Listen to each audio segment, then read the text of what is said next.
Salam. Perkenalkan, saya Ginanjar Hambali, guru SMA Negeri 7 Pandeglang. Akan mencoba menerangkan segitiga restitusi. Diana Gosson dalam bukunya Restitution, Restructuring School Discipline mengemukakan bahwa guru perlu meninjau kembali penerapan disiplin dalam ruang-ruang kelas mereka selama ini. Apakah telah efektif? Apakah berpusat, memerdekakan, dan memandirikan murid? Bagaimana dan mengapa? Melalui serangkaian riset dan berdasarkan pada teori kontrol, Gosson berkesimpulan ada 5 posisi kontrol yang diterapkan seorang guru. Kontrol. Kelima posisi kontrol tersebut adalah penghukum, pembuat rasa bersalah, teman, pemantau, dan manajer. Posisi kontrol seperti apa yang dilakukan oleh Bapak dan Ibu guru selama ini?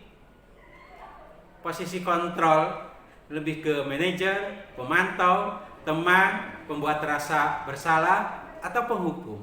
Semuanya tentu punya konsekuensi tersendiri. Restitusi adalah proses menciptakan kondisi bagi murid untuk memperbaiki kesalahan mereka, sehingga bisa kembali pada kelompok mereka dengan karakter yang lebih kuat. Bagaimana tahapan restitusi segitiga? Yang pertama, menstabilkan identitas.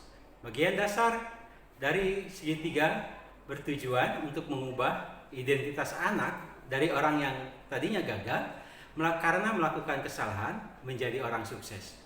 Anak yang melanggar peraturan karena sedang mencari perhatian adalah anak yang sedang mengalami kegagalan. Dia mencoba untuk memenuhi kebutuhan dasarnya, namun ada benturan. Kalau kita mengkritik anak yang gagal, maka kita akan tetap membuatnya dalam proses posisi gagal. Apa yang bisa guru lakukan? Meyakinkan si anak dengan cara mengatakan kalimat-kalimat yang bernada manusia yang sempurna. Bapak juga pernah melakukan kesalahan seperti itu. Kita bisa menyelesaikan permasalahan ini. Bapak tidak tertarik mencari siapa yang salah, tapi Bapak ingin mencari solusi dari permasalahan ini. Kamu berhak merasa begitu. Itu adalah beberapa kalimat untuk meyakinkan si anak bagaimana dia merubah diri dari yang tadinya dianggap gagal menjadi berusaha untuk memperbaiki diri. Beberapa sisi yang kedua, validasi tindakan yang salah. Setiap tindakan yang kita lakukan dengan suatu tujuan, yaitu untuk memenuhi kebutuhan dasar. Begitu juga tindakan yang dilakukan oleh seorang anak. Kalau kita memahami kebutuhan dasar, apa yang mendasari sebuah tindakan, kita akan bisa menemukan cara-cara paling efektif untuk memenuhi kebutuhan tersebut. Menurut teori kontrol, semua tindakan manusia, baik atau buruk, pasti memiliki maksud atau tujuan tertentu.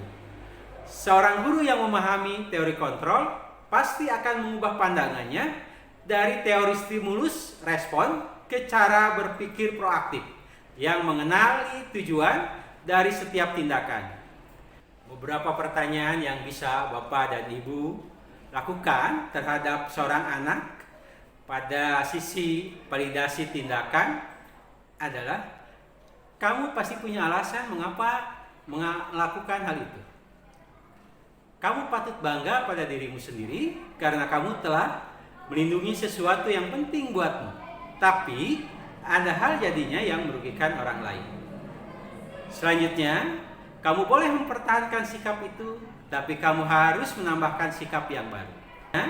Kamu boleh mempertahankan sikap. Sisi yang ketiga, menanyakan keyakinan. Teori kontrol menyatakan bahwa kita pada dasarnya termotivasi secara internal. Ketika identitas sukses telah tercapai, langkah 1, dan tingkah laku yang salah telah divalidasi oleh langkah kedua, maka anak akan siap untuk dihubungkan dengan nilai-nilai yang dia percaya dan berpindah menjadi orang yang dia inginkan. Pertanyaan-pertanyaan di bawah ini menghubungkan keyakinan anak dengan keyakinan kelas atau keyakinan keluarga atau keyakinan yang disepakati oleh bersama. Pertanyaannya yang bisa kita ajukan, apa keyakinan kelas yang kita percayai? Apa keyakinan kelas yang belum kamu tunjukkan? Tanya, apakah tindakanmu mencerminkan keyakinan kelas tersebut? Penting untuk menanyakan ke anak, kehidupan seperti apa nantinya yang mereka inginkan. Apakah kamu ingin menjadi orang yang sukses, bertanggung jawab, atau bisa dipercaya? Kebanyakan anak akan mengatakan, iya, tapi mereka tidak tahu bagaimana cara menjadi orang seperti itu. Guru dapat membantu dengan bertanya, seperti apa jika mereka menjadi orang seperti itu? Ketika anak sudah mendapat gambaran yang jelas tentang orang seperti apa yang mereka inginkan, guru dapat membantu anak-anak tetap fokus pada gambaran tersebut. Bagaimana restitusi segitiga dipraktekkan? Mari kita lihat video berikut.